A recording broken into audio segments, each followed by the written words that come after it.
Season 3 start of standup മലയാളത്തിലെ ആദ്യത്തെ standup comedy show.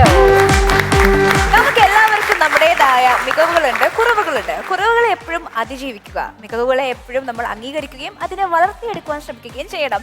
മികവ് കൊണ്ട് സമ്പന്നരായ ഒരു കൂട്ടം സ്റ്റാൻഡപ്പ് കൊമേഡിയന്മാരാണ് നമ്മുടെ ഈ ഷോയുടെ ഭാഗമായിട്ടുള്ളത്. അവരൊരു മത്സരത്തിലാണ്, എന്താ പറയുക, വാശിയേറിയ മികവത്ത ഒരു ആരോഗ്യപരമായ ഒരുപാട് രസനിമിഷങ്ങൾ നിറഞ്ഞ ഒരു മത്സരത്തിലാണ്. ഈ മത്സരങ്ങൾക്കൊടുവിൽ അവരെ കാത്തിരിക്കുന്നതും വളരെ ആകർഷകമായ സമ്മാനങ്ങളാണ്. ആ സമ്മാനങ്ങൾ: ഒന്നാം സമ്മാനം 7 ലക്ഷം രൂപ. ഈ സമ്മാനം സ്പോൺസർ ചെയ്തിരിക്കുന്നത് പ്രത്യേക പാരമ്പര്യ ആയുർവേദ ചികിത്സയുമായി എൽദോ വൈദ്യർ സെന്റ് പോൾസ് ആയുർവേദ. ഇനി അലർജി മാസ്നെയും ഒരു മാറാരോഗമല്ല. രണ്ടാം സമ്മാനമായി നൽകുന്നത് 5 ലക്ഷം രൂപയാണ്. ഈ സമ്മാനം സ്പോൺസർ ചെയ്തിരിക്കുന്നത് ICCS college of engineering and management Thrissur. And നമ്മുടെ തേർഡ് പ്രൈസ് 3 lakhs rupees ആണ് സ്പോൺസർ ചെയ്തിരിക്കുന്നത് ചെയർമാൻ ചെയേഴ്സ്. സുന്ദരം, സുദൃഢം, സുഖകരം. നമ്മുടെ ഷോയുടെ നിറവിന്റെ സാന്നിധ്യമായ രമേശ് ഏട്ടനെ സ്വാഗതം ചെയ്യുന്നു. വെൽക്കമിംഗ് രമേശ് പിഷാരടി. നമ്മുടെ സ്പെഷ്യൽ ഗസ്റ്റ്, നമുക്ക് ഒരുപാട് പ്രിയപ്പെട്ട, നമ്മൾ ഒരുപാട് ചിരിപ്പിക്കുന്ന നടനും ഗായകനും ഹാസ്യ കലാകാരനും ഒക്കെയായ ദി ഓൾറൗണ്ടർ അസീസിക്ക. അതുപോലെ ഞാൻ പറഞ്ഞതുപോലെ നമുക്ക് മനോഹരമായ മത്സര കാഴ്ചകൾ സമ്മാനിക്കുന്ന നമ്മുടെ കണ്ടസ്റ്റന്റ്സിനെ വെൽക്കം ചെയ്യുന്നു. Let's welcome team Mamar Mathai.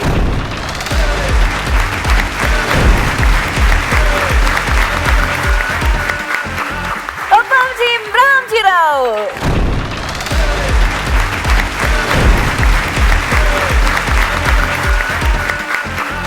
അവരുടെ ടീം ലീഡേഴ്സ് ആയിട്ട് എത്തിയിരിക്കുന്ന സുന്ദരി കുട്ടികൾ. Let's welcome Neena. ഒപ്പം the very pretty and beautiful Siya. എല്ലാ നല്ല കാര്യങ്ങളും നമ്മളിങ്ങനെ മധുരം പങ്കിട്ടുകൊണ്ട് തുടങ്ങാന്ന് പറയും. അതുപോലെ തന്നെ നല്ല സന്തോഷമുള്ള നല്ല നല്ല ഓർമ്മകളുടെ അനുഭവങ്ങൾ കേട്ടുകൊണ്ട് സ്റ്റാർട്ട് ചെയ്താലും നല്ലതായിരിക്കും. അപ്പം നമ്മുടെ ഇന്നത്തെ എപ്പിസോഡ് നമുക്കൊരു നല്ലൊരു സന്തോഷ വർത്തമാനോ അങ്ങനെ എന്തെങ്കിലും കേട്ട് സ്റ്റാർട്ട് ചെയ്യാം അല്ലേ? ഓക്കെ, അപ്പോൾ over to our special guest അസീസിക്ക. ഞങ്ങൾക്കറിയാം ഇവിടെ ക്യാമറ റോൾ ചെയ്താലും ഇവിടെ എന്ത് സംഭവിച്ചാലും നിങ്ങൾ ഇങ്ങനെ ഓരോരോ കാര്യങ്ങൾ ഇങ്ങനെ വിശേഷങ്ങൾ ഇങ്ങനെ പറഞ്ഞുകൊണ്ടിരിക്കുകയാണ്. നിങ്ങൾ തമ്മിലുള്ള സൗഹൃദം വളരെ വലുതാണെന്ന് നിങ്ങൾക്ക് മനസ്സിലാക്കുന്നുണ്ട്. ഞാൻ ചോദിച്ചു, ഇത്രയും വർഷം ഈ പ്രോഗ്രാം എങ്ങനെ മുന്നോട്ട് കൊണ്ടുപോയി അതിനെ കുറിച്ച് ഞാൻ പറഞ്ഞു ഡയാനയുടെ ഐശ്വര്യം എന്ന് പറഞ്ഞു. ഇത്ര ഞങ്ങൾ ചെയ്തുള്ളൂ. അതിനുമ്പേ ഡയാന ഏറ്റെടുത്തു. ഇതാണോ പറഞ്ഞത്? അതെ. അപ്പൊ കുറച്ചുകൂടെ സംസാരിച്ചോട്ടെ. അസീസിക്കയോടാണ് എന്റെ ചോദ്യം. അസീസിക്കായ ഒരുപാട് സന്തോഷിപ്പിച്ച, ഒരുപാട് അസീസിക്ക എക്സൈറ്റഡ് ആയിട്ടുള്ള ഒരു കാര്യം ഞങ്ങളോട് ഇപ്പൊ ഷെയർ ചെയ്യണം. അത് അടുത്ത കാലത്തോ അല്ലെങ്കിൽ ഈ ഒരു ഇത്രയും വർഷത്തിനിടയ്ക്ക് സംഭവിച്ച എന്തെങ്കിലും ഒരു കാര്യമായിരിക്കാം. അതിപ്പോ പെട്ടെന്ന് പറയുമ്പോൾ തന്നെ എനിക്ക് കിട്ടും. കാരണം ഞാൻ ഒരു ചാനലില് പ്രോഗ്രാം ചെയ്ത് നിൽക്കുന്ന സമയത്ത് അപ്പൊ എനിക്ക് എന്റെ ബർത്ത്ഡേ അന്നായിരുന്നു. അപ്പോൾ അന്ന് ഞാൻ പറയാതെ തന്നെ LED വാളിൽ എന്റെ ബർത്ത്ഡേ വിഷസ് ചെയ്തു. അതിലുപരി എന്റെ ഭാര്യ, എന്റെ 2 പെൺമക്കൾ ലൈവില് സർപ്രൈസ് ആയിട്ട് വന്നു. അവരുടെ ഗിഫ്റ്റ് വന്നു. ഇതൊക്കെ അവർ വൺ പ്ലാനിങ് ആയിരുന്നു. ഒരാഴ്ചക്ക് മുമ്പേ ആ ചാനലിൽ വിളിച്ചു, എന്റെ ഡയറക്ടറായിട്ടൊക്കെ കോൺടാക്ട് ചെയ്തു. പക്ഷെ ഇതൊന്നും ഞാൻ അറിയുന്നില്ല. എനിക്ക് എന്റെ ജീവിതത്തിൽ മറക്കാൻ പറ്റാത്ത എനിക്കൊരു ഞാൻ ആ സന്തോഷം എനിക്ക് ഓർമ്മയുണ്ടെന്ന്, ഒരു സന്തോഷം എക്സൈറ്റ്മെന്റും ഒക്കെ എനിക്ക് ഓർമ്മയുണ്ട്. അത് വളരെ തീർച്ചയായിട്ടും ഒരു ബ്യൂട്ടിഫുൾ മൊമെന്റ് തന്നെയാണ്. അതെ. അതുപോലെ കരിയറില്, പേഴ്സണൽ ലൈഫാണ്, കരിയറിലേക്ക് വരുമ്പോഴത്തേക്കും ഒരുപാട് എക്സൈറ്റ് ചെയ്ത ഒരു കാര്യം. അത് ഞാൻ നമ്മുടെ കണ്ണസ്കോണ്ട റിലീസിന്റെ അന്ന് ഞാൻ ഒമാനിലായിരുന്നു. നമ്മളതിന്റെ പ്രൊമോഷനായിട്ട് ഒമാനിലായിരുന്നു. അപ്പൊ ഞാൻ സത്യം പറഞ്ഞ മൊബൈൽ കൈകൊണ്ട് തൊട്ടിട്ടില്ല. ടെൻഷൻ. അപ്പോ റോമിംഗ് ആണ്. പക്ഷെ എങ്കിൽ പോലും കോൾസ്.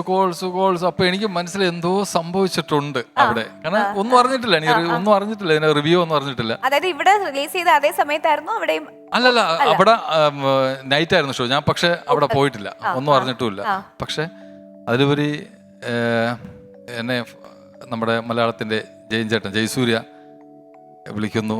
വിളിച്ചിട്ട് മോനെ നീ എവിടെടാ എന്ന് പറഞ്ഞ എനിക്ക് ഭയങ്കര മറക്കാൻ പറ്റാത്ത ഒരു രക്ഷയില്ലായിരുന്നു. കീപ്പ് ഇറ്റ് അപ്പ് എന്നൊക്കെ പറഞ്ഞപ്പോൾ തന്നെ സന്തോഷമായത്. എൻ്റെ ജീവിതത്തിൽ ഞാൻ ഏറ്റവും കൂടുതൽ സന്തോഷിച്ച എന്ന് വേണമെങ്കിൽ പറയാം കണ്ണസ്കോടിന്റെ വിജയ ദിവസമായിരുന്നു. ഇപ്പൊ ഇതുവരെ ഉള്ളതിൽ ഏറ്റവും വലിയൊരു സക്സസ് കണ്ണസ്കോടാണ്. അപ്പം അതിലേക്ക് എത്തുവാൻ നമ്മുടെ അസീസിക്കയ്ക്ക് ഏറ്റവും കൂടുതൽ പ്രചോദനമായതോ അല്ലെങ്കിൽ എന്തിന്റെ കടാക്ഷമായിരുന്നു? അത് ആരുടെ സപ്പോർട്ടായിരുന്നു? കാരണം എനിക്ക് നമ്മുടെ കണ്ണുസ്കോണ്ട സ്റ്റോറി എനിക്ക് കഥ നേരത്തെ അറിയായിരുന്നു, 2 വർഷം മുമ്പൊക്കെ അറിയായിരുന്നു. കാരണം ഇതിന്റെ തിരക്കഥാകൃത്ത് റോണിച്ചേട്ടൻ ഞങ്ങൾ വേറൊരു പഴഞ്ചം പ്രണയം എന്ന് പറഞ്ഞ സിനിമ ലൊക്കേഷനിൽ വെച്ച് എന്നെ പറഞ്ഞിട്ടുണ്ടായിരുന്നു. അന്ന് ഞാൻ കുറെ ഇന്റർവ്യൂവിൽ പറഞ്ഞു, ഞാൻ അതിനകത്തൊരു ചെറിയൊരു വേഷമുണ്ട്. മമ്മൂക്കാരെ ഇൻട്രോയിൽ ഒരു മാർക്കറ്റിൽ ഒരു ഫൈറ്റ് സീൻ, ഒരു കുഞ്ഞു സാധനം. അപ്പോൾ മമ്മൂക്ക എന്നെ അടിക്കുന്നു, പിടിച്ച് ജീപ്പിലിടുന്നു. അതാ മമ്മൂക്കാരെ ഇൻട്രോ. അപ്പൊ ഞാൻ പറഞ്ഞു അതെനിക്ക് തരാൻ പറ്റുമോ ചോദിച്ചു. ബാക്കിയെല്ലാം ഇംഗ്ലീഷ് പറയുന്ന കണ്ടല്ലോ സിനിമ, മറ്റേ ചോളൻ എന്ന് പറയാൻ പറ്റാത്ത സാധനങ്ങൾ. പിന്നെ കുറെ പോലീസ് ഉദ്യോഗസ്ഥർ, അപ്പൊ 4 പോലീസ് ഉദ്യോഗസ്ഥർ അവർ ഫിക്സ് ചെയ്തിട്ടുണ്ട്. അപ്പോൾ ഞാൻ പറഞ്ഞു എനിക്ക് അത് തരാൻ പറ്റുമോ എന്ന് ചോദിച്ചു. അതമ്മ നോക്കാടാന്ന് പറഞ്ഞു. പിന്നെ ഞാൻ ഇടയ്ക്കൊക്കെ വിളിക്കുമ്പം അതെന്തായി, പിന്നെ അതിനെക്കുറിച്ചൊന്നും അറിവില്ല. അപ്പോഴാണ് ജോർജ് ഏട്ടൻ വിളിക്കുന്നതും അതിനുശേഷം എന്നെ പിഷാരടി വിളിക്കുന്നതും ആ സമയത്ത്. അതിനുശേഷം വിളിക്കുന്ന 3ാമത് വിളിക്കുന്ന വ്യക്തി എന്ന് പറഞ്ഞാൽ റോണിച്ചേട്ടനായിരുന്നു. റോണിച്ചേട്ടൻ വിളിച്ചിട്ടാ നമ്മളെ പടം ഓക്കെ ആയി വന്നു. ഞാൻ പറഞ്ഞ അപ്പൊ 2 പടം, ഒന്ന് മമ്മൂക്കാരെ ഈ പടവും, അപ്പൊ റോണിച്ചേട്ടൻ. ഞാൻ പറഞ്ഞ അതിന്റെ നായകൻ ആർക്കും പറയണ്ട മമ്മൂക്കയാണ്. മമ്മൂക്കാരെ 2 പടം.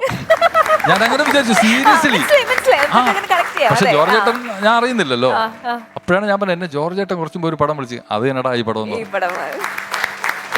ചോദ്യം, ആക്ഷൻ ഹീറോ ബിജുവില് വളരെ രസകരമായിട്ടുള്ള ഒരു ക്യാരക്ടർ ചെയ്തിട്ടുണ്ടായിരുന്നു. എന്തെങ്കിലും അതേപോലെ ഓടേണ്ട അവസ്ഥ ഉണ്ടായിട്ടുണ്ടോ ജീവിതത്തിലോ? ഇഷ്ടം പോലെ. അത് വേറെ ഇത് വേറെ. പോലീസിനങ്ങനെ ഇഷ്ടം പോലെ ഓടിയിട്ടുണ്ട്. അപ്പൊ അഭിനയിക്കാൻ ഇപ്പൊ നമ്മളൊരു കാര്യം വെച്ചിട്ട് ഞാൻ അമേരിക്കയിൽ മറ്റേ IT മേഖലയിൽ വർക്ക് ചെയ്തു, അല്ലെങ്കിൽ മറ്റേ വലിയ കോടീശ്വരൻ്റെ മകനായിട്ടൊന്നുമല്ല. ഞാൻ സാധാരണ ഒരു അച്ഛൻ്റെ അമ്മയുടെ മകനാണ്. അപ്പോൾ ജീവിതത്തിൻ്റെ എല്ലാ പ്രാരാബ്ദങ്ങളും എനിക്കറിയാം. അതുകൊണ്ട് നമ്മൾ ചെയ്യുന്ന ക്യാരക്ടറുകൾ ഇപ്പം ഞാൻ പറഞ്ഞില്ല, എനിക്ക് വലിയ മറ്റേ എഞ്ചിനീയറിൻ്റെ മറ്റേ ഇംഗ്ലീഷൊക്കെ പറയുന്ന ക്യാരക്ടർ ഞാൻ ചെയ്യില്ല. എനിക്ക് പറ്റില്ലെന്ന് പറഞ്ഞാൽ പറ്റില്ലെന്നില്ല. അങ്ങനെ പല ഡോക്ടറിൻ്റെ ക്യാരക്ടറൊക്കെ ഞാൻ കളഞ്ഞിട്ടുണ്ട്. കട്ടപ്പെട്ട ഇംഗ്ലീഷൊക്കെ പറയുന്നത് പറ്റില്ല. അപ്പോൾ സാധാരണ നമ്മളെ കൊണ്ട് പറ്റുന്ന ക്യാരക്ടറുകൾ ഞാൻ ചെയ്യും. അപ്പോൾ സാധാരണ ഒരു ആളായത് കൊണ്ടാണ്. ഈ ഓടിയത് എവിടെയെന്ന് പറ. ആ കൊച്ചു ചോദിച്ചത് ഓടേണ്ടി വന്നിട്ടുണ്ടോ എന്നുള്ളതല്ലേ? അത് പറയാൻ വേണ്ടിയാണ് വേറെ കഥയൊക്കെ പറഞ്ഞത്. ഓടിയത് ലോക്ക്ഡൗൺ സമയത്ത് ഓടിയിട്ടുണ്ട്, പോലീസിനെ കണ്ട്. പിന്നെ അതിലുപരി കുട്ടിക്കാലത്തൊക്കെ അറിയാമല്ലോ, കണ്ടവൻ്റെ കരിക്കൊക്കെ മോഷ്ടിക്കാൻ പോയിട്ടുണ്ട്, അപ്പോഴൊക്കെ ഓട്ടിച്ചിട്ടുണ്ട്. അങ്ങനെ ചില പരിപാടികളൊക്കെ ഉണ്ടായിട്ടുണ്ട് പണ്ട്. കമ്മറ്റിക്കാരുടെ അടി കൊണ്ടിട്ട് ചെവി കേൾക്കാതായി പോകുമോ എന്ന് നമ്മളെല്ലാം ഭയന്നൊരു കലാകാരനാണ് അസീസ്. അങ്ങനെ അന്ന് പത്രത്തിലൊക്കെ വന്നിരുന്നല്ലോ അത്, ആ വാർത്ത. അതറിയില്ല നിങ്ങളൊക്കെ ഡേൻ എന്ന് പറഞ്ഞിട്ടില്ലേ അത്? ആ സമയത്ത് മിമിക്രി കലാകാരന് മർദ്ദനമേറ്റു എന്ന് പറഞ്ഞ് മിമിക്രി കാരനാണ് കൂടുതൽ നടുങ്ങി. എന്നിട്ട് അവൾ അറിഞ്ഞില്ല. അതായത് ഉത്സവപ്പറമ്പിൽ പരിപാടിക്ക് പോയ കലാകാരനെ കമ്മിറ്റിക്കാര് തല്ലിയിട്ട് മിമിക്രി കലാകാരന്റെ ചെവി കേൾക്കാതായി, കർണപടം അടിച്ചു പോയി എന്നൊക്കെ പറഞ്ഞു. പക്ഷെ അന്ന് അധികം പേര് അസീസിന്റെ അല്ലെ അസീസ് ആ പത്രത്തിലെ ഒരു വാർത്തയിൽ അങ്ങനെ ഒരു പേരായിട്ട് വന്ന അസീസിനെ അപ്പൊ അത്ര ആളുകൾക്ക് ഡയറക്റ്റ് മനസ്സിലാവാത്ത സമയം കൊണ്ടാണ് അങ്ങനെ അടി കൊണ്ടിട്ടുള്ള ഒരാളാണ് അസീസ് എന്ന് പറയുന്നത് അല്ലെ? അത്ര അടി കൊണ്ടിട്ടാണ് ഞാൻ ഇവിടെ വന്നിരിക്കുന്നത്. അതെ. പുതിയ പ്രോജക്റ്റ് ഏതൊക്കെയാണ്? ഞാൻ ഇപ്പോൾ ചെയ്തുകൊണ്ടിരിക്കുന്നത് വാഴ എന്ന് പറയുന്ന സിനിമയാണ്. അതായത് നമ്മൾ ജെ ജയഹര ഡയറക്ടർ ബിപിൻ ദാസിന്റെ പ്രൊഡ്യൂസ് ചെയ്യുന്നത്, വിന്റെ അസോസിയേറ്റ് ഡയറക്ട് ചെയ്യുന്ന നമ്മളെ രോമാഞ്ചത്തിൽ എല്ലാ പയ്യന്മാരും ഉണ്ട്. ഞാൻ കഥയുടെ പറയണോ? കുഴപ്പമുണ്ടോ? പറഞ്ഞോ. ഞാൻ സിജു സണ്ണിയുടെ അച്ഛനായിട്ടാണ് അഭിനയിക്കുന്നത്. അപ്പോൾ ഒരു 5 മക്കളുടെയും 5 അച്ഛന്മാരുടെയും കഥ. 40-45 വയസ്സ്. അത് മേക്കപ്പിലൊക്കെ മാറ്റി. പിന്നെ 45 വയസ്സ് സിജു സണ്ണിയുടെ അച്ഛനെ. പിന്നെ റിലീസാവുന്ന തങ്കമണി എന്ന് പറഞ്ഞ ദിലീപേട്ടന്റെ പടമുണ്ട്. പിന്നെ അന്വേഷിപ്പും കണ്ടെത്തും എന്ന് പറഞ്ഞ ടൊവീര. ഇല്ലാത്ത പടം പറ, അതായിരിക്കും എളുപ്പം. ഇല്ലാത്ത പടം പറ, അതായിരിക്കും എളുപ്പം. ലൂസിഫർ. മൂവിംഗ് ഓൺ, നമ്മുടെ അടുത്ത സെഗ്മെന്റിലേക്ക് പോകുന്നു, ക്വസ്റ്റ്യൻ ആൻസർ റൗണ്ട്. ഓക്കെ, ആദ്യത്തെ ചോദ്യം. അസീസിക്ക അഭിനയിച്ച ഒരു സിനിമയുടെ പോസ്റ്റർ വീഡിയോ വഴി കാണിക്കും. അതിൽ സിനിമയുടെ ടൈറ്റിൽ ബ്ലർ ചെയ്തിരിക്കും. ഏതാണ് സിനിമ എന്ന് പറയണം. ഓക്കെ,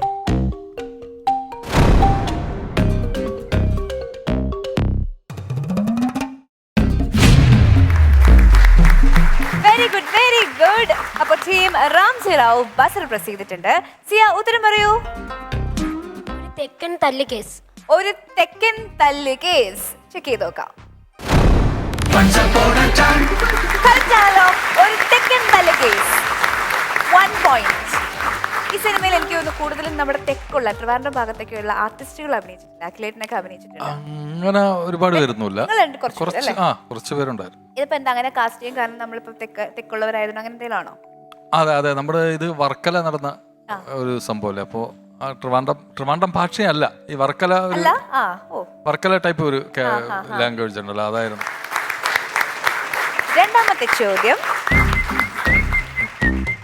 വീഡിയോ വാളിൽ അസീസിക്ക് അഭിനയിച്ച ഒരു സിനിമയിലെ ക്യാരക്ടർ പോസ്റ്റ് കാണിക്കും. ആ സിനിമയുടെ സംവിധായകൻ ആരാണെന്ന് നിങ്ങൾ കണ്ടുപിടിച്ച് പറയണം.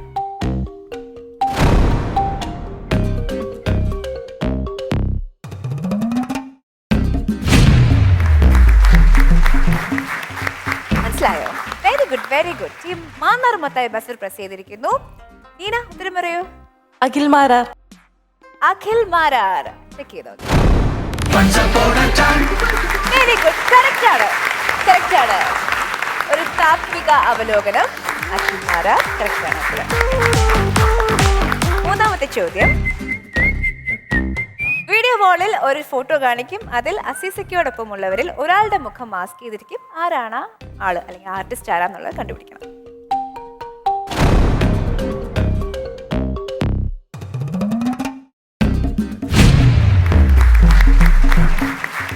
Very good. അതിൽ ആ ഹാർട്ടിന്റെ സൈൻ വന്നേക്കുന്ന ആളെയാണ് നിങ്ങൾ ഐഡന്റിഫൈ ചെയ്ത് പറയേണ്ടത്.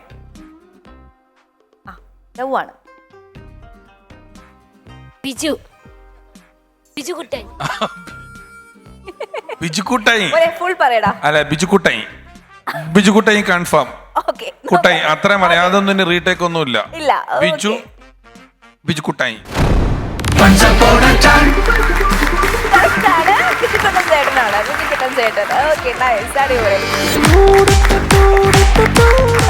ഉത്തരം. Very good. അങ്ങനെ ഈ സെഗ്മെന്റ് കഴിയുമ്പോഴത്തേക്കും ടീം രാംജി റാവു ആണ് 2 പോയിന്റ് സ്കോർ ചെയ്തിരിക്കുന്നത്. Very good.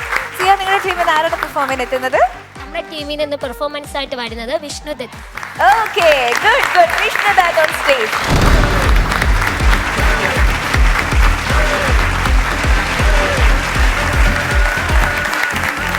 എല്ലാവർക്കും നമസ്കാരം.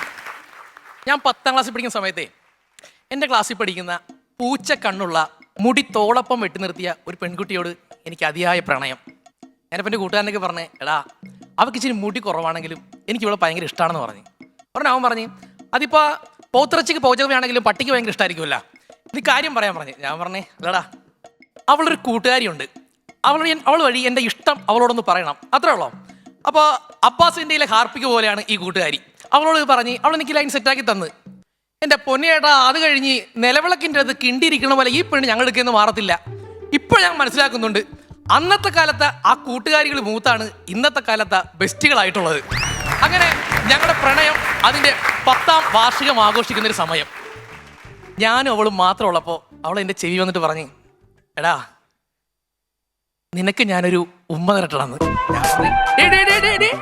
എങ്ങനെ എൻ്റെ അച്ഛനെങ്ങാൻ അറിഞ്ഞാലേ അവള് ചമ്മന്തിയായി പോയി. എനിക്ക് അങ്ങനെ പറയാൻ പറ്റത്തുള്ളൂ, കാരണം ഞാനൊരു മാതൃക കാമുകനാണല്ലോ ചേട്ടാ. എനിക്ക് ഭയങ്കര വിശ്വാസമാണ് അവളെ, കാര്യം ഞാൻ എവിടെ വിളിച്ചാലും അവൾ വരും. അങ്ങനെ ഞങ്ങൾ തിയേറ്ററിൽ സിനിമ കാണാൻ പോയി. ലൈറ്റ് ഓഫ് ചെയ്ത് കഴിഞ്ഞപ്പം ഞാനവളുടെ കൈ കയറി പിടിച്ച് അടുത്ത സീറ്റിലിരുന്ന് ഞെരിപിരി കൊള്ളുന്ന എന്നോട് അവള് ചെവി വന്ന് പറഞ്ഞേ, എന്തേ നിനക്ക് കല്യാണം കഴിക്കാൻ മുട്ടുന്നുണ്ടാ? ഞാൻ പറഞ്ഞു, ആ എങ്കിൽ നീ വീട്ടിൽ വന്ന് എൻ്റെ അച്ഛൻ്റെ പെണ്ണ് ചോദിക്കുന്നു പറഞ്ഞു. അങ്ങനെ ഞാനും എൻ്റെ അമ്മാവനും കൂടി ഇവളുടെ വീട്ടിൽ ചെന്ന് പെണ്ണാലോചിക്കാൻ വേണ്ടി ചെന്ന്. അപ്പോൾ അവളുടെ അച്ഛൻ പറഞ്ഞേ, ജാതകം ചേരുമെങ്കിൽ ഞാൻ കല്യാണം നടത്തരാം, പക്ഷേ എൻ്റെ മകളുടെ അഭിപ്രായം കൂടി ചോദിക്കണം എന്നും പറഞ്ഞ് അവളോടൊരു ചോദ്യം. ഉടനെ അവൾ പറയാണ്, അച്ഛാ എൻ്റെ സൗന്ദര്യ സങ്കല്പങ്ങളൊക്കെ ഞാൻ പണ്ടേ ഉപേക്ഷിച്ചതാണ്, ജാതകം ചേരുമെങ്കിൽ എനിക്ക് സമ്മതം ഒന്ന്. ഞാൻ പറഞ്ഞേ അമ്മാവനെ കൂട്ടി ജാതകം നോക്കിയാൻ വേണ്ടി ജോത്സ്യൻ്റെ ചെന്ന്. ജോത്സ്യൻ ചോദിച്ചു, എന്താ പേര്? ഞാൻ പറഞ്ഞു, വിഷ്ണു. നക്ഷത്രം മൂലം. ഒരുത്തക്കേടുണ്ടല്ലോ. ഞാൻ ചോദിച്ചു, മൂലത്തിലോ? അല്ല, വിഘ്നാധിപനായിട്ട് ലഗ്നാധിപതി ഇപ്പുണ്ട്, 2ാം ഭാവത്തിൽ സുരേഷ് ഗോപി. എന്നാലും രാജയോഗമുള്ള ജാതകമാണ്. എൻ്റെ മകളെങ്ങാനായിരുന്നെങ്കിൽ ഞാൻ എപ്പോൾ കെട്ടിച്ചെന്ന് ചോദിച്ചാൽ മതി എന്ന് ഞാൻ അപ്പം തന്നെ പറഞ്ഞു. എന്നാൽ ജോലിസിൻ്റെ മകൾ വിദ്യേന എനിക്ക് കെട്ടിച്ചു തരുവാന്ന് കുറേ പുള്ളിയൊക്കെ പറയണേ. ഞാൻ നിന്നോട് പറഞ്ഞത് എൻ്റെ അരിപ്രശ്നം, നീ എന്നോട് പറഞ്ഞത് എൻ്റെ ജീവിത പ്രശ്നമൊന്ന്. അപ്പം ഞാൻ എന്ത് ചെയ്യാൻ പറ്റും? നിന്റെ തലമുറകളുടെ ജാതകം നോക്കേണ്ടി വരും. നീ നിൻ്റെ അച്ഛൻ്റെ അമ്മയുടെ ജാതകമായിട്ട് വരാൻ. ഞാനങ്ങനെ എൻ്റെ അച്ഛൻ്റെ അമ്മയുടെ ജാതകമായിട്ട് ജോലിസിൻ്റെ ചെന്ന് അച്ഛൻ്റെ അമ്മയുടെ ജാതകം നോക്കിയിട്ട് ജോത്സ്യം പറയണേ, അച്ഛൻ്റെ അമ്മയുടെ ജാതകം ചേരത്തില്ലെന്ന്. ഞാൻ പറഞ്ഞു, എൻ്റെ അച്ഛൻ്റെ അമ്മയുടെ അല്ലെങ്കിൽ 33 വർഷമായി, ഞാനുണ്ട്, എനിക്ക് അനിയനുണ്ട്, ഇവർ നമ്മൾ ഇതുവരെ വലിയ പ്രശ്നങ്ങളൊന്നും ഞാൻ കണ്ടിട്ടില്ല. പിന്നെ എന്താ പ്രശ്നം എൻ്റെ മുമ്പിൽ ഇരിപ്പുണ്ടെന്ന്. ജോലിസിൻ്റെ മുമ്പിൽ ഇരിക്കണം ഞാനാണ്. ഞാൻ പറഞ്ഞു, പ്രശ്നം ഉണ്ടെങ്കിൽ ഒരു പരിഹാരം ഉണ്ടാവുമല്ല. ഉണ്ട്, വാഴ കല്യാണം. നീ ഒരു വാഴയെ കല്യാണം കഴിക്കുക, അതാണ് പരിഹാരം. ഞാൻ വീട്ടിൽ ചെന്ന് അച്ഛൻ്റെ ഒക്കെ പറഞ്ഞ, അച്ഛാ ജ്യോത്സ്യം പറയുന്നത് ഞാനൊരു വാഴേനെ കല്യാണം കഴിക്കണമെന്നാണ്. അച്ഛൻ ഉടനെ പറഞ്ഞു നമുക്ക് വെഡിങ് കാർഡ് അടിക്കാം, വാഴ വെഡ്സ് വാഴ. ഞാൻ പറഞ്ഞു അങ്ങനെ വെഡിങ് കാർഡ് അടിച്ചുള്ള കല്യാണം അല്ല, നമ്മുടെ പറമ്പില് ഒരു വാഴയെ കല്യാണം കഴിക്കുക, അത്രേ ഉള്ളൂ. അച്ഛൻ പറഞ്ഞു നമ്മുടെ പറമ്പിൽ വാഴനെ കല്യാണം കഴിക്കാൻ പറ്റത്തില്ല, പെങ്ങന്മാരുമായിട്ട് കല്യാണം എന്നൊരു ചരിത്രം ഇല്ലെന്ന്. ഉടനെ പറഞ്ഞു എങ്കിൽ വേണ്ട, അടുത്ത പറമ്പിൽ ഒരു വാഴ മേടിച്ച് വെച്ച് കല്യാണം കഴിക്കാം. അങ്ങനെ ജ്യോത്സ്യന്റെ പരത്തിൽ ഒരു തന്ത്രിയും ശിഷ്യനും കൂടി വീട്ടിൽ വന്ന് ഞാനൊരു വാഴയെ കല്യാണം കഴിച്ചു. തന്ത്രിയുടെ കൂടെ വന്ന ശിഷ്യൻ നേരെ വാഴയുടെ കൂമ്പ് ആദ്യം വെട്ടി, വാഴപ്പിണ്ടി പീസായിട്ട് വെട്ടി. അപ്പൊ ഞാൻ ചോദിച്ചു ഇപ്പൊ പ്രശ്നങ്ങൾക്കൊക്കെ പരിഹാരമായി കാണുമല്ലേ? ഇല്ല, ഒരാഴ്ച കഴിക്കണമെന്നാ ഡോക്ടർ പറഞ്ഞിരിക്കുന്നതെന്ന്. ഞാൻ ചോദിച്ചു കല്യാണമോ? അല്ല, വാഴപ്പിണ്ടിയാ. തന്ത്രിക്ക് ചെറിയൊരു മലബന്ധത്തിന്റെ അസ്കിത, ഒരാഴ്ച വാഴപ്പിണ്ടി കഴിക്കണമെന്ന് ഡോക്ടർ പറഞ്ഞിരിക്കണമെന്ന്. ഞാൻ നൈസായിട്ട് തന്ത്രിക്ക് ചോദിച്ചു സത്യം പറ, ഇത് തന്ത്രിയുടെ മലബന്ധത്തിനുള്ള പരിഹാരമാണോ എൻ്റെ മംഗല്യത്തിനുള്ള പരിഹാരമാണോ ഇവിടെ നടക്കുന്നത്? തന്ത്രി പറയണേ പ്രാർത്ഥിച്ചാൽ മതി എല്ലാം ശരിയായിക്കോളൂ എന്ന്. ഇതിലൊക്കെ മൊത്തത്തിൽ ഉടായി പോണത് ഞങ്ങളുടെ വീടിനടുത്ത് ഒരു ബ്രോക്കറെ ചെന്ന് കണ്ടിട്ട് വിവാഹ കമ്പോളത്തിൽ എൻ്റെ ഒരു മാർക്കറ്റ് അറിയാൻ തീരുമാനിച്ചു. ഞാൻ ബ്രോക്കറോട് ചോദിച്ചു ഈ ജ്യോതിഷത്തിലൊന്നും താല്പര്യമില്ലാത്ത പെണ്ണുങ്ങളാരെങ്കിലും ചേട്ടൻ്റെ കസ്റ്റഡിയിലുണ്ടെന്ന്. പുള്ളി പറയണേ ജ്യോതിഷത്തിലാ, ദാമ്പത്യത്തിൽ വരെ താല്പര്യമില്ലാത്ത പെണ്ണുങ്ങൾ എൻ്റെ കസ്റ്റഡിയിലുണ്ടെന്ന്. പുള്ളി പഴയ സെറ്റപ്പ് ഒക്കെ മാറി, ഡയറിക്കകത്തുനിന്ന് ഫോട്ടോ എടുക്കുന്ന സെറ്റപ്പ് ഒന്നുമില്ല, സ്മാർട്ട് ഫോൺ എടുത്ത് കാണിച്ചിട്ട് ഈ ഫോട്ടോ എങ്ങനെയുണ്ട്, ഹണി റോസിനെ പോലെ ഇല്ലെന്ന്. ഞാൻ പറഞ്ഞു ഈ പുറംതിരിച്ചിരിക്കുന്ന ഫോട്ടോ കാണിച്ചിട്ട് ഹണി റോസിനെ പോലെ ഇല്ലെന്ന് ചോദിച്ചാൽ ഞാനെന്നാ പറയാനാണ്? എന്നാ അത് വേണ്ട, ഈ ഫോട്ടോ എങ്ങനെയുണ്ട്? ഞാൻ പറഞ്ഞു ഇത് കൊള്ളാം, ഈ പെണ്ണിക്ക് സെറ്റാക്കി തരാം. ഇന്നലെ കൊണ്ട് ഞാനെടുത്ത പെണ്ണ് കാണിച്ചതേ ഉള്ളൂ, അവൻ്റെ കീറി അല്പം കോടിയിരിക്കണം എന്ന് പറഞ്ഞ് അവൾ വേണ്ടെന്ന് പറഞ്ഞ്. പക്ഷേ മകൻ്റെ ഫോട്ടോ കാണിച്ചാൽ ഉറപ്പായിട്ട് അവൾ സമ്മതിക്കും, ഇപ്പൊ തന്നെ പോകാം, ഒരു 500 രൂപ തന്നു. ഞാൻ പറഞ്ഞു 500 അല്ല 1000 രൂപ തരാം. ചേട്ടൻ പോണ വഴി 2 കിലോ ആപ്പിളും 2 കിലോ മുന്തിരിയൊക്കെ മേടിച്ചിട്ട് പോകണം. എന്നിട്ട് ഇവളുടെ മൂത്ത കൊച്ചിൻ്റെ കൈ കൊടുത്തിട്ട് പറയണം ഇത് വിഷ്ണുമാമൻ തന്നുവിട്ടതാണെന്ന്. രണ്ടാമത്തേനെ അവൾ പ്രസവിച്ച് കിടക്കുകയാണ്, അതിൻ്റെ സുഖവിവരങ്ങൾ അന്വേഷിച്ച് വരണം. കള്ളക്കിളവൻ. ഞാൻ 10 വർഷം പുറകെ നടത്തും വളയാതിരുന്ന വിനിതയുടെ ഫോട്ടോ ഫേസ്ബുക്കിൽ നിന്ന് എവിടുന്നോ ഡൗൺലോഡ് ചെയ്തിട്ടിരിക്കണം. ഞാൻ പറഞ്ഞു ഇനി ഇതിൻ്റെ മൊത്തം ഉടായ്പില്ല. ഞാൻ ഒരു കാര്യം തീരുമാനിച്ച് ഞാൻ എൻ്റെ പഴയ പൂച്ചക്കണ്ണനെ വിളിച്ചിട്ട് ഞാൻ പറഞ്ഞു നിന്നെ കിട്ടിയില്ലെങ്കിൽ ഞാൻ ചത്തുകളയുമെന്ന്. അവൾ ഉടനെ പറഞ്ഞേ അച്ഛനോട് പറഞ്ഞ ഈ കാര്യം പറഞ്ഞ് അവൻ ചത്തുകളയെന്നാ പറയണം. വിധിയേതാണെങ്കിൽ അത് നടക്കട്ടെ എന്ന്. ഞാൻ ചത്തോട്ടെന്നല്ല, കല്യാണം നടക്കട്ടെ എന്ന്. അങ്ങനെ മംഗളകരമായി ഞങ്ങളുടെ മംഗല്യം നടന്നു. ഈ പ്രണയിച്ച് നടന്ന സമയത്ത് ഞാൻ അവർക്ക് കൊടുത്ത മോഹന വാഗ്ദാനങ്ങളിൽ ഒന്നായിരുന്നു നിന്നെ കല്യാണം കഴിഞ്ഞ് കഴിയുമ്പോൾ ഞാൻ ഹണിമൂണിന് കുളു മണാലി കൊണ്ടുപോകുന്നുള്ളത്.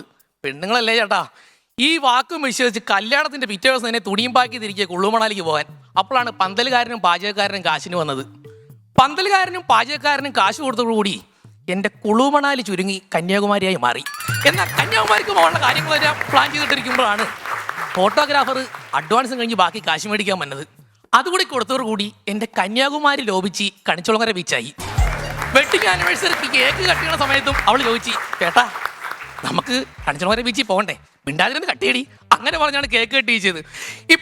ഇപ്പോഴത്തെ പ്രശ്നം എന്ന് പറഞ്ഞു കഴിഞ്ഞാൽ അവള് കല്യാണം കഴിഞ്ഞ് ഇപ്പോൾ ഞങ്ങളുടെ ഈ ഇണക്കങ്ങളും പിണക്കങ്ങളും ഒക്കെ ആയിട്ട് 1 വർഷം തികഞ്ഞു വന്നാണല്ലോ ഫേസ്ബുക്കിലൊക്കെ സ്റ്റാറ്റസ് ഇടുന്നത്.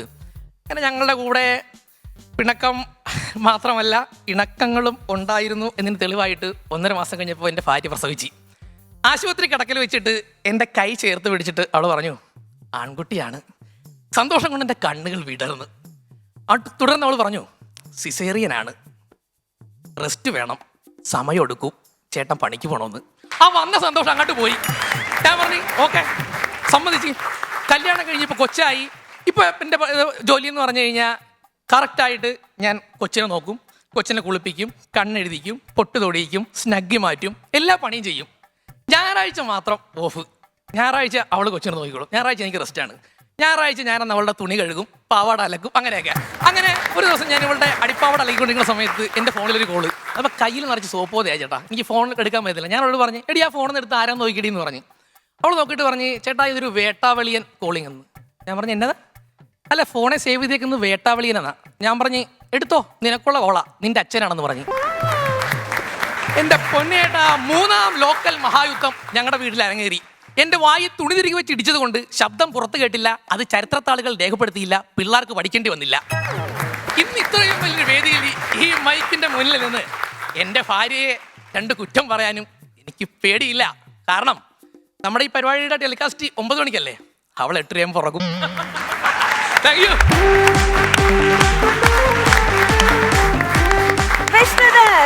നല്ല രസമുണ്ടായിരുന്നു. Thank you. നമുക്ക് ജഡ്ജ്മെന്റ് കേൾക്കാം. അതിന് മുൻപായിട്ട് ചേട്ടന്മാരോട് കാര്യം ചോദിച്ചോട്ടെ, നിങ്ങൾ രണ്ടുപേരും കല്യാണം കഴിഞ്ഞിട്ട് എങ്ങോട്ടൊക്കെയാണ് ഹണിമൂണിന് പോയത്? രമേശ് ചേട്ടാ നീ പറ. അസിസിക്ക കൊണ്ടുപോയോ? ഇല്ല. ആ ഏതെങ്കിലും സ്ഥലം പറഞ്ഞിരുന്നോ? ഞാൻ ആദ്യം കുളുമണാലി ആലോചിച്ചു, പക്ഷെ പറ്റിയില്ല. പറ്റിയില്ല. പിന്നെ അത് ചുരുങ്ങി നമ്മളെ കന്യാകുമാരിയായി. ഇപ്പൊ അതിനും പോകാൻ പറ്റില്ല. ഇപ്പൊ 2 മക്കളെ പ്രസവിച്ച് വീട്ടിൽ. ഇല്ല, അങ്ങനെ ഹണിമൂണായിട്ടൊന്നും ഒരിടത്തും പോയിട്ടില്ല. പിന്നെ ഷെയ്ഖ് പറഞ്ഞിട്ടുണ്ടാവുമല്ലോ എവിടെയെങ്കിലും? അല്ല, അല്ലാതെ ഇപ്പോഴൊക്കെ ഒരുപാട് സ്ഥലങ്ങളിൽ പോയിട്ടുണ്ട്. Okay, very nice. രമേശേട്ടാ? ഞാൻ മൂന്നാർ പോയി. നമുക്ക് ഈ വളവുള്ളതിരുന്ന വണ്ടിയിൽ നിന്ന് ഛർദ്ദിക്കാൻ തുടങ്ങിയിട്ട് അവിടെ എത്തിയിട്ട് ഫുൾ ഛർദ്ദിച്ച് തിരിച്ചു പോന്നു. അങ്ങനെ ഒരു ഛർദ്ദി കോരിയ ഹണിമൂണായിരുന്നു. മനോഹരമായിട്ട് ഇവിടുന്ന് അവിടം വരെയും അവിടെ ഇറങ്ങിയ ശേഷവും തിരിച്ചും വിത്ത് പ്ലാസ്റ്റിക് കവർ കാറിൽ. അങ്ങനെ ആ മൂന്നാർ ഹണിമൂൺ കഴിഞ്ഞ് തിരിച്ചു വന്നു. നീ എങ്ങോട്ടാ പോകാൻ പ്ലാൻ ചെയ്യുന്നേ? ഞാന് പോയിട്ടില്ലാത്ത ഏതെങ്കിലും സ്ഥലത്ത് പോണം. ഞാൻ യാത്ര ചെയ്തിട്ടില്ലാത്ത നിന്റെ വീട്ടിൽ തന്നെ പോകും. അല്ല, പോയിട്ടില്ലാത്ത സ്ഥലത്ത് പോകണം എന്ന് പറഞ്ഞാൽ അങ്ങനെ യൂറോപ്പിൽ പോകണം. യൂറോപ്പ് വിസിറ്റ് ചെയ്യണം. യൂറോപ്പിൽ എവിടെ പോകാനാ ഇഷ്ടം? എനിക്ക് പാരീസ് ഒന്ന് വിസിറ്റ് ചെയ്യണം നല്ല ആഗ്രഹമുണ്ട്. എനിവേ, അപ്പൊ വിഷ്ണു ചോദിക്കാം. ആസിസിക്ക? ഗംഭീരം. Thank you. ഞാൻ ഒരുപാട് എഴുതി വെക്കുന്നുണ്ടായിരുന്നു, പക്ഷെ കാരണം ആ റൂട്ട് എന്ന് പറഞ്ഞാൽ ഞാൻ ആദ്യം പറയണത് ഇതൊരു സിനിമ ആക്കിക്കൂടെ? ആക്കിക്കൂടെ? നല്ല രസമുണ്ട്. കാരണം വെച്ചാൽ ആ പ്രേമം മുതൽ അവസാനം കുഞ്ഞുണ്ടാകുന്നവരെയുള്ള വളരെ ഗംഭീരമായിട്ട് റൂട്ട് തെറ്റാതെ, ടൺ സ്ലിപ്പ് അടിക്കാതെ, ആ മുഖത്തെ എക്സ്പ്രഷനും ഡയലോഗ്സും എല്ലാം വളരെ ഗംഭീരമായിട്ട് ചെയ്തു. അത് ഉദാഹരണം മറ്റേ കല്യാണം ലെറ്റർ അച്ഛൻ്റെ അടുത്ത് വാഴ കെട്ടട്ടെന്ന് പറഞ്ഞപ്പോൾ ലെറ്റർ അടിക്കുക വാഴ ബസ് വാഴ, അങ്ങനെ കുറേ സംഭവങ്ങൾ വളരെ മനോഹരമായിരുന്നു. Thank you. അടിപൊളി. Best of. വിഷയത്തെ നന്നായി. ഇപ്പോൾ ഉള്ള വിഷയം എന്താ വെച്ചാൽ എനിക്ക് ഓരോരുത്തരും നമ്മുടെ പ്രതീക്ഷ കയറി വരുമല്ലോ. അങ്ങനെ ഞാൻ പ്രതീക്ഷിച്ചിട്ട് എനിക്ക് ഇടയ്ക്ക് എവിടെയോ ഒരു 10, 35, 40 സെക്കൻഡ് ദൈവമേ ഇത് പാളം തെറ്റിയോ ഈ ട്രെയിൻ എന്ന് തോന്നി. തുടങ്ങിയ ഒരു 1.5 മിനിറ്റ് കഴിഞ്ഞ് ഏതോ ഒരു പ്രദേശത്ത് ഒന്ന് വിഷ്ണുദത്തും ചില വാക്കുകൾ മാറിപ്പോകുന്നു. കേക്ക് മുറിയൊക്കെ കഴിഞ്ഞ് ഇങ്ങനെ അതൊന്ന് അലയുന്നു. പക്ഷെ പിന്നീട് അതിനെ വിഷ്ണുദത്ത് വീണ്ടും പിടിച്ച് ട്രാക്കിൽ കയറ്റി അതിനെ കൊണ്ടുവന്ന് കെട്ടി പോയതിനെ. അതുകൊണ്ട് അത് വളരെ ഗംഭീരമായി, സൂപ്പറായി കേട്ടോ. ഈ മീശ എടുത്തപ്പോ ഒരു വല്ലാത്ത ചേഞ്ച് കേട്ടോ. പെട്ടെന്ന് വിശ്വസിക്കാൻ പറ്റത്തില്ല വിഷ്ണുവിന്റെ മുഖത്തേക്കാണ് നോക്കുന്നത്. നമ്മുടെ ക്യാരക്ടറിന് വേണ്ടി എടുത്തതാണ്. അതെ അതെ, നൈസ് നൈസ്. പെട്ടെന്ന് മീശയ്ക്ക് കേട്ടോ. All the best. Thank you. Okay, next എന്ന് പറയുന്നത് ഒരു ക്യാരക്ടർ എൻട്രി പെർഫോമൻസ് ആണ്. ആന വിഴുങ്ങി മണി ആശാനായിട്ട് എത്തുന്നു രഞ്ജു കാർത്തിയായനി.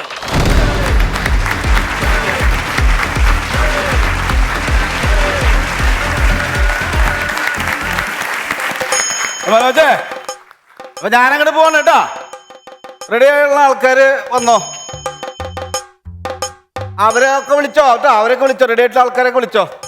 നേരം വൈകുന്നിട്ട് ഇനി കമ്മിറ്റിക്കാരെ കൊണ്ട് ചീത്ത കേൾപ്പിക്കണ്ട. എൻ്റെ അമ്മേ, എന്തൊരു കനത് എനിക്ക്. അപ്പൊ ഇവിടെ കൊമ്പുകാര് ഇവിടെ നിൽക്കാം, കുഴലുകാര് ഇവിടെ നിൽക്കാം. ഈ വേദിയിൽ അതാ പറ്റുള്ളൂ. കൊമ്പും കോളും ഫ്രണ്ടിൽ നിന്ന് കഴിഞ്ഞാൽ പറഞ്ഞ പോലെ മേളൊന്നും കൊട്ടാൻ പറ്റില്ല.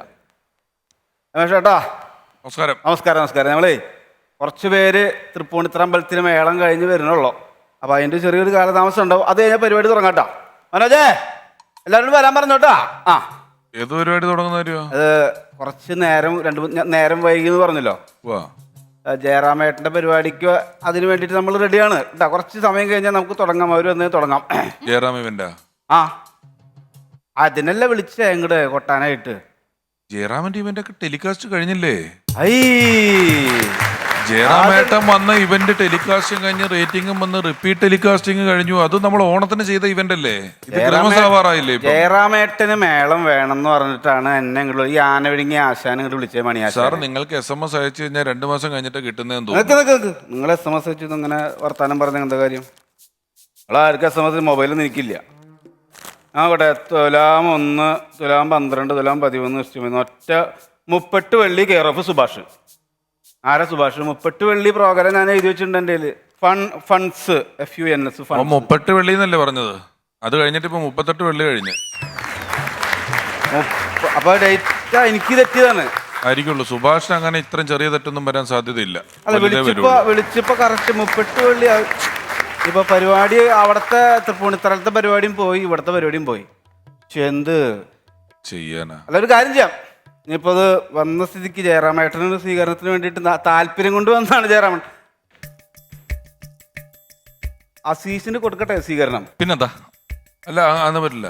സ്വീകരണം കൊടുത്ത എന്താ കുഴപ്പം അസീസിന്? അതല്ലേ അല്ല നമ്മളിപ്പോ അസീസ് ഇവിടെ വന്ന് നമുക്ക് ഷൂട്ടിംഗ് ഒക്കെ ഉള്ളതല്ലേ. സ്വീകരണം വെറുതെ ഒരാൾക്ക് സ്വീകരണം കൊടുക്കണോ? അതൊക്കെ ഞങ്ങൾ കൊടുത്തു, നന്നായിട്ട് സ്വീകരിച്ചാണ് ഇവിടെ ഇരുത്തിയേക്കുന്നത്. അതെന്താ ജയറാമേട്ടിന് മാത്രം നിങ്ങൾ മേളം സ്വീകരണമായിട്ട് കൊടുക്കുള്ളോ?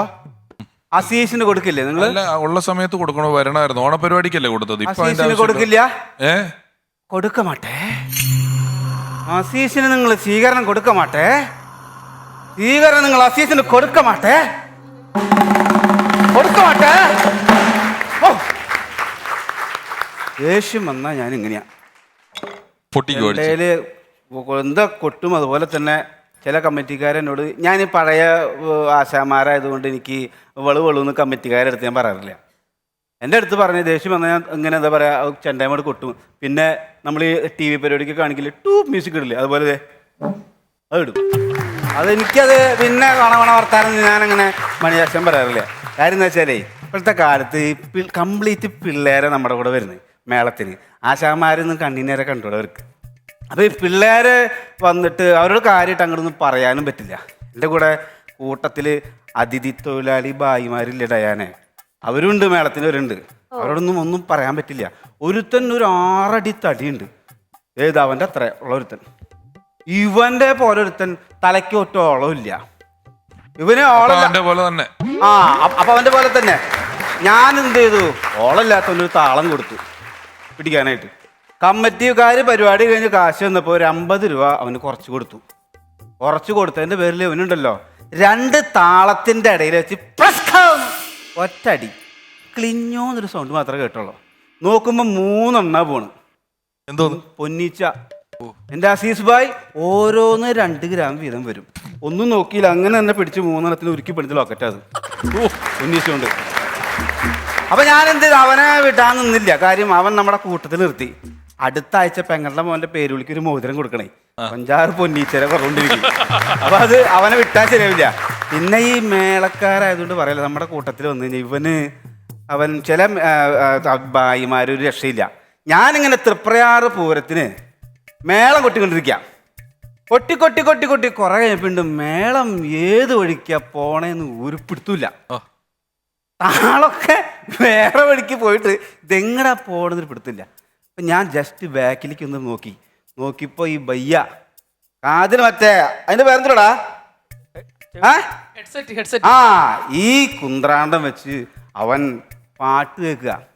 പാട്ട് കേട്ടിട്ടാണ് അവൻ മേളം വരന്തല പിടിക്കുന്നത്. ശരിയാവോ? ഞാൻ പതുക്കെ ചെന്ന ഹെഡ്സെറ്റ് ഒന്ന് വെച്ച് നോക്കിയപ്പോണ്ട് അതിനകത്ത് പാട്ട് കാവാലയ്യ ആവാലയ്യ കാവാലയ്യ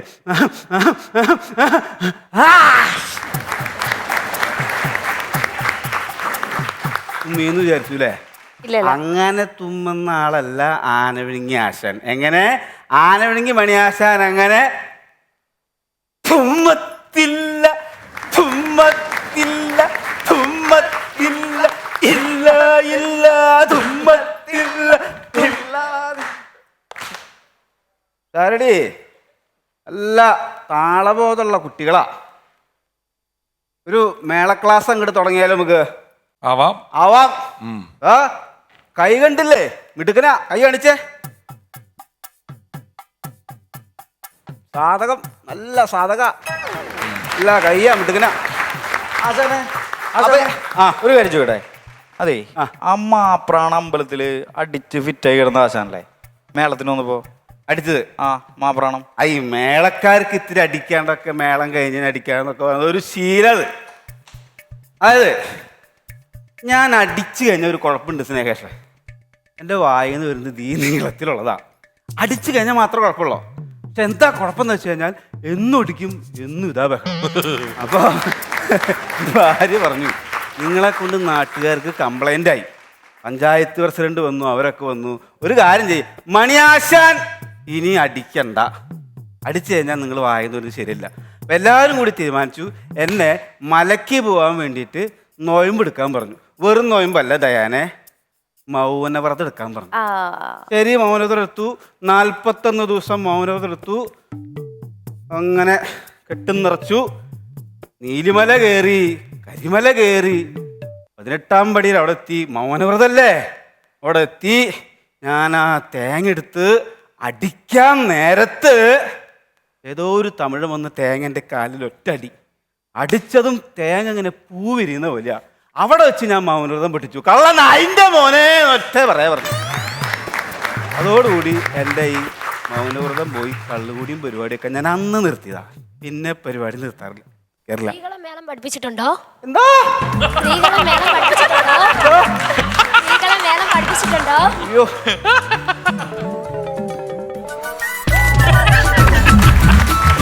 പഠിപ്പിച്ചിട്ടുണ്ട് മക്കളെ, സ്ത്രീകളെ മേളം പഠിപ്പിച്ചിട്ടുണ്ട്. ഇവരൊന്നും പരിപാടിക്ക് കിട്ടില്ല എൻ്റെ രമേശേട്ടാ. ഇവര് തോന്നി പോലെ രാഖി എന്ന് പറഞ്ഞ കുട്ടി ഉണ്ടായിരുന്നു. ആരാ? രാഖി. രാഖി അറിയോ? അറിയാം. ആ രാഖി തുമ്പൂരുള്ള പെൺകുട്ടിയാ. ഇവളെ ഞാൻ മേളം പഠിപ്പിച്ചു. വീട്ടുകത്തിയ നമ്മുടെ സംഗീതിന്റെ കൈ പോലെ അസല് കയ്യാ. ചെണ്ടയില് ഒരു അടി അടിച്ചാണ്ടല്ലോ അതങ്ങനെ കെടുക്കും. പക്ഷെ അവളെ കിട്ടില്ല മേളത്തിന്. അമ്മായിമ്മനെ തല്ലിക്കുന്ന് ജയിലിൽ പോയി. അപ്പോൾ അവളെ മേളത്തിന് കിട്ടില്ല. പ്രമാണിയാണ് അവള്. അവളെ മേളത്തിന് കിട്ടില്ല. പിന്നെയുള്ളത് സുമതി. സുമതി ആണെങ്കിൽ ഭർത്താവിൻ്റെ വീട്ടിൽ പോയി. പിന്നെയുള്ളത് സൗദാമിനിയും കാഞ്ചനയും. രണ്ടുപേരും ഗർഭിണിയാണ്. ഒരാൾക്ക് 4 മാസം, ഒരാൾക്ക് 6 മാസം. മൊത്തം നോക്കുമ്പോൾ 10 മാസം. പിന്നെ എന്തിനെ കൊണ്ടുപോയി? അപ്പോൾ സ്ത്രീകളെ മേളത്തിനെ ആശാൻ റിസ്ക് പരിപാടി ഏറ്റെടുത്തൊന്നും വിചാരിച്ച പോലെ അവർ വരില്ല. ആശാനെ അതെ ഒരു കാര്യം ചോട്ടെ, ഇത് മാനിന്റെ തോല കൊണ്ടാണോ അത് ഉണ്ടാക്കണേ? ഇത് ആ വെറുതെ മാനിന്റെ അസ്തര് പശുവിന്റെ തോല. ആശാൻ ഈ ആന വിഴുങ്ങി എന്നുള്ള പേര് എങ്ങനെയാ വന്നേ? ആന വിഴുങ്ങിന്നുള്ള പേരാ. ഞങ്ങളുടെ സ്ഥലത്ത് ഒരു ആനനെ വിഴുങ്ങിയ സ്ഥലമുണ്ട്. അവിടെ ഒരാളുണ്ട് വിഴുങ്ങി. പക്ഷെ അതിന് മുമ്പിൽ ഒരു അക്ഷരമുണ്ട്, അത് വന്നിട്ടില്ല. കുഴിയാനായിരുന്നു. എന്താ കൊടുത്തിട്ട് മാഞ്ഞു പോയത്. അത് ആന വിഴുങ്ങി നിന്നു. അപ്പോൾ കൂടുതൽ ഞാനിവിടെ പറഞ്ഞ് നിൽക്കണില്ല. കാര്യം നമ്മൾ പൂരപ്പറമ്പിൽ നിന്നൊക്കെ ഒരുപാട് തിരക്കുണ്ട്. പക്ഷെ ഇന്ന് എന്തായാലും പരിപാടിക്ക് ഷാരടി പരിപാടിക്ക് പോകാൻ പറ്റില്ല. എൻ്റെ ഇന്നത്തെ കാശ് തച്ച് കാശ് പോയി. അപ്പോൾ ഞാനൊരു ദക്ഷിണ തന്നാൽ ഞാനിവിടെ നിന്ന് അങ്ങോട്ട് പോവാം. അല്ലെങ്കിൽ ഒരു കാപ്പി കാശ് മോൻ്റെ വക മണിയാശാന് തന്നാൽ അങ്ങോട്ട് പോവാം. ആശാൻ സത്യത്തിൽ ഇത്രയും സമയം ഞങ്ങളുടെ കളഞ്ഞതിന് ഞങ്ങൾക്ക് എന്തെങ്കിലും ആണ് തരേണ്ടത്. അതെന്ത് വർത്താനം? അല്ല ആശാനെ, അങ്ങനെയല്ല. ആശാൻ വഴിതെറ്റി വന്നു, സമയത്ത് വന്നില്ല, ഒന്നും കാര്യമായിട്ട് കൊട്ടിയില്ല, കുറെ കഥകൾ പറഞ്ഞു. അതിന് നമ്മള് പൈസ വന്ന സ്ഥിതിക്ക് പിഷാരടി ഞാനൊരു ധന്യമാക്കിയില്ലേ? ഞാൻ ധന്യമാക്കിയില്ലേ? എന്ത്? കുറച്ച് ധന്യമായിരുന്നു. ധന്യനായില്ലേ? ധന്യനാണ്. അസീസ് ഭായി ധന്യനായില്ലേ? നിങ്ങള് ധന്യനായില്ലേ? അവര് ഇങ്ങനെ ധന്യനാക്കിയ സ്ഥിതിക്ക് ഒരു കാപ്പി കാശോ അല്ലെങ്കിൽ ദക്ഷിണ കാശോ വിളിക്കാം, തരാവുന്നതാണ്. പിന്നെ ഒരു കാര്യമുണ്ട്. അതായത് ഷാരടി 1000, 2000, 3000 ചെണ്ടപ്പുറത്ത് കോല് വീണ കാശ. നാട്ടു നടപ്പും ആചാരം അറിയാലോ. അപ്പം അത് കണ്ടറിഞ്ഞ് ഷാരടി ചെയ്ത് കഴിഞ്ഞാൽ സംഭവം കറക്റ്റാവും. ഡയാന നോക്ക്, കൊടു 2000 രൂപ കൊടു. അല്ല നിങ്ങളിങ്ങനെ ഇവിടെ നിന്ന് ഇങ്ങനെ പറഞ്ഞിട്ട് കാര്യമില്ല. അല്ലെങ്കിൽ ഞാൻ കാര്യം എന്താ വെച്ചാൽ ഞാൻ പറഞ്ഞില്ലേ സംസാരിച്ച് നിൽക്കുന്നതിന് താല്പര്യമില്ല. ഞാനീ പഴയ പോലെ ഒന്നും പഴയ പിള്ളേരെ പോലെ ഒന്നും ചീത്ത പറയാൻ നിൽക്കുന്നില്ല. അപ്പം എൻ്റെ ചീത്തയും ദേഷ്യമൊക്കെ ഞാൻ ചെണ്ടല കാണിക്കാം. മനസ്സിലായില്ലേ? ഏനെ ഷാരടി, അസീസ്കാ, ഓ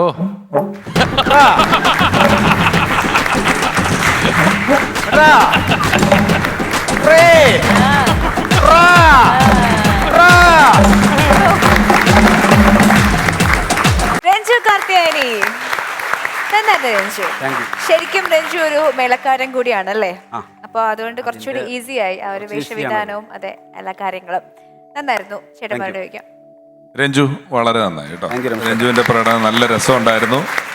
കാര്യം ഒരു ക്ഷീണിതനായ മനുഷ്യനായിരുന്നെങ്കിലും അത് നല്ല രസമായിട്ട് ത്രൂ ഔട്ട് അത് ഗംഭീരമായിട്ട് പിടിക്കാൻ പറ്റി. വിറ്റുകൾ പറഞ്ഞു. കാരണം ഈ നമ്മുടെ കഥയ്ക്ക് പ്രത്യേകിച്ച് ഗുണമില്ലാത്ത ചില സ്റ്റേറ്റ്മെൻറ്റുകൾ പോലും നമുക്ക് ആ ക്യാരക്ടർ പറഞ്ഞതുകൊണ്ട് തള്ളിപ്പോയി. ഇപ്പോൾ ഞാനങ്ങനെ മേളത്തിനൊന്നും ചെറിയ പിള്ളേരെ വിളിക്കാറില്ല. ചെറിയ പിള്ളേർക്ക് ഞങ്ങളെ കണ്ടാൽ വലിയ റെസ്പെക്റ്റും ഇല്ല എന്ന് പറയുന്നത് ഒരു സ്റ്റേറ്റ്മെൻ്റ് എന്നുള്ളതിനപ്പുറം ഒന്ന് ചിന്തിച്ചാൽ വലിയ നർമ്മമുള്ളതോ ഇതിൽ പറഞ്ഞതുകൊണ്ട് പ്രത്യേകിച്ച് എന്തെങ്കിലും പ്രയോജനമുള്ളതോ ആയൊരു കാര്യമല്ല. ശരിക്കുമല്ല, നിങ്ങളൊരു മേളക്കാരനാണെന്നൊക്കെ നമുക്ക് മനസ്സിലായി കഴിഞ്ഞു. അതുകൊണ്ട് അത് പറഞ്ഞതുകൊണ്ട് എന്താണ് ഗുണം എന്നാലോചിച്ചാൽ ഒരു ഗുണവുമില്ല. പക്ഷേ ഈ ക്യാരക്ടറായി നിന്നുകൊണ്ട് അത് പറഞ്ഞപ്പോൾ അയാളുടെ ഒരു വേദനകളുടെ കൂട്ടത്തിൽ, അതിൻ്റെ വാലിലും തലയിലൊക്കെ ഉള്ള കഥകളുടെ കൂട്ടത്തിൽ അത് ഭംഗിയായിട്ട് ലയിച്ച് പോവാൻ ഈ ക്യാരക്ടർ ആയതുകൊണ്ട് സഹായിച്ചു എന്നുള്ളത് വലിയ കാര്യമാണ്. Thank you. നല്ല രസമായിരുന്നു, വളരെ ഗംഭീരമായിരുന്നു. താങ്ക് യു രമേശ് ചേട്ടാ, താങ്ക് യു. Good good. സിസിക്ക രഞ്ജു അടിപൊളിയാണ്, അടിപൊളിയായിരുന്നു. Thank you, thank you. കാരണം ചെണ്ടക്കാരൻ എന്ന് പറഞ്ഞ ക്യാരക്ടർ മുഴുനീളം അത് പിഷാടി പറഞ്ഞതുപോലെ ത്രൂ ഔട്ടായിട്ട് ഒന്ന് അങ്ങോട്ടും ഇങ്ങോട്ടും മാറാതെ ഗംഭീരമായിട്ട് ചെയ്തിട്ടുണ്ട്. Thank you. അതിൽ ഞാൻ ഒരുപാട് എഴുതണമെന്നുണ്ടായിരുന്നു, പക്ഷേ എല്ലാം കൗണ്ടറിലുപരി രഞ്ജു ചെയ്തതെന്ന് പറഞ്ഞാൽ ആ ക്യാരക്ടർ. ഇപ്പം നമ്മൾ ചില സിനിമകളാണ് പറയില്ലേ, കൗണ്ടറിന് വേണ്ടി പറയാതെ ആ മൂഡ് ക്രിയേറ്റ് ചെയ്ത് ഇപ്പോൾ ചിരി വീഴുന്ന അമ്മാതിരി A to Z നല്ല ചിരിയായിരുന്നു. ഞാനും നന്നായിട്ട് ആസ്വദിച്ചു. ലാസ്റ്റ് പിഷാരടി അപ്പം ഞാൻ വിചാരിച്ചു സൂപ്പറായിട്ട് അടിച്ചേട്ടാ. അപ്പം ഇപ്പം പിഷു പറഞ്ഞപ്പോഴാണ് മനസ്സിലായത് ശരിക്കും പ്രൊഫഷണൽ ഒരു ചെണ്ടടി ആളാണെന്ന്. സാധാരണ ഇതിനകത്ത് ഒരു സിനിമാറ്റിക് ഡാൻസുകാരൻ്റെ ഒരു സ്കിറ്റാണ്. പുള്ളി ഡാൻസ് അറിയാമെങ്കിൽ ഇവിടെ തുടക്കം മുതൽ അവസാനം വരെ ചിലപ്പോൾ ഡാൻസ് കളിച്ചിരിക്കും. പക്ഷെ വന്നാൽ ചെയ്യേണ്ട സ്ഥലത്ത് തന്നെ അടിക്കുകയും ക്ലൈമാക്സും വളരെ മനോഹരമായിരുന്നു. എല്ലാം നോക്കിയിട്ട് എന്നെ ലാസ്റ്റ് നോക്കിയിട്ട് ഗംഭീരം, ഭയങ്കര നന്നായിരുന്നു. Super, very good. Once upon a time season 3 അങ്ങനെ നമ്മൾ 30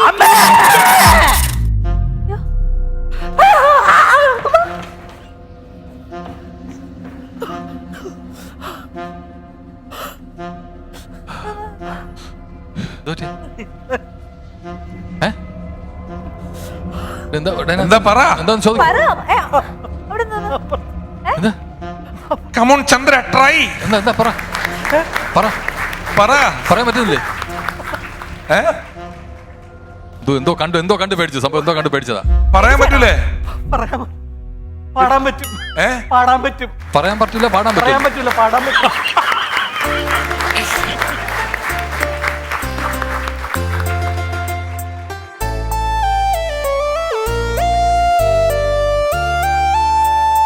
പ്രേതം കണ്ട ഞാൻ പേടിച്ചോടി, നേരം 12 ദൂരെ യാത്ര പോകേ.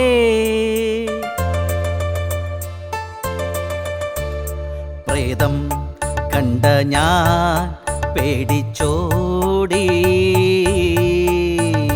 നേരം 12 ദൂരെ യാത്ര പോകേ. ക്ലീന കാണാം വെള്ളസാരിയിൽ പ്രേതരൂപം.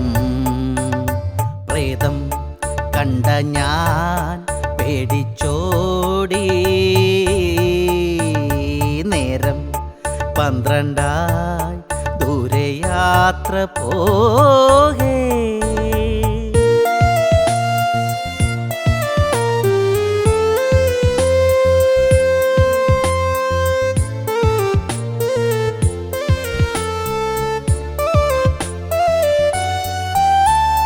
ചുണ്ണാമ്പുണ്ടോ കയ്യിൽ എന്ന ചോദ്യം നോക്കി നിൽക്കേ.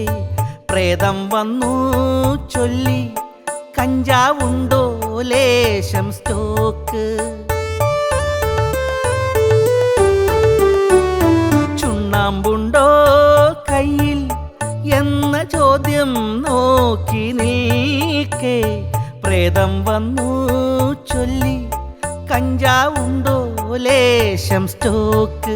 കാര്യം പ്രേതമാണേലും പാവം സങ്കടം തോന്നി, അതിൻ്റെ ആഗ്രഹം സാധിക്കാൻ MDMA നൽകി. Hi hi. പ്രേതം കണ്ട ഞാൻ പേടിച്ചോടി, നേരം 12 ദൂരെ യാത്ര പോകേ.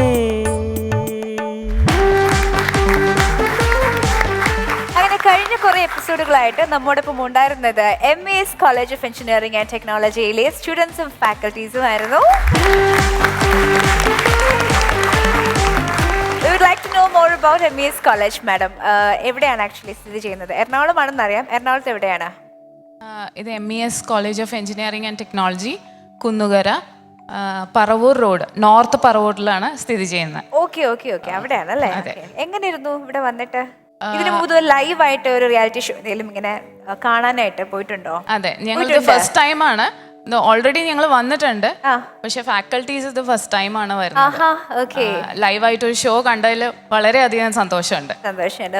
സയൻസ് ആൻഡ് ടെക്നോളജി മാത്രമാണല്ലേ? ലൈക്ക് MBA എഞ്ചിനീയറിംഗ് കോളേജാണ് ഇത് ആക്ച്വലി. ആക്ച്വലി ഞങ്ങളുടെ കോളേജിൽ ബ്രാഞ്ചസ് ഉണ്ട്. Civil engineering, mechanical engineering, electronics and communication.